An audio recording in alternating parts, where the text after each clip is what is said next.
Commissioner Shri Sunil Jain ने कोनी में बन रहे नए संभागयुक्त कार्यालय का निरीक्षण किया। उन्होंने भवन निर्माण कार्य पूरा करने के लिए 3 महीने की और मोहलत दी। आपने कहा कि हर हाल में 1 अगस्त से संभागयुक्त कार्यालय का संचालन इस नए भवन से शुरू किया जाएगा।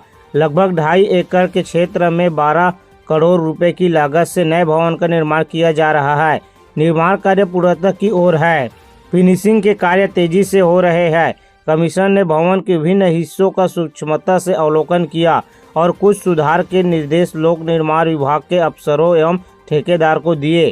श्री जैन ने निरीक्षण के दौरान प्रमुख रूप से कोर्ट रूम सहित अधिकारियों के chamber, library, record room, garden, बैठक कक्ष, लिफ्ट आदि का निरीक्षण किया।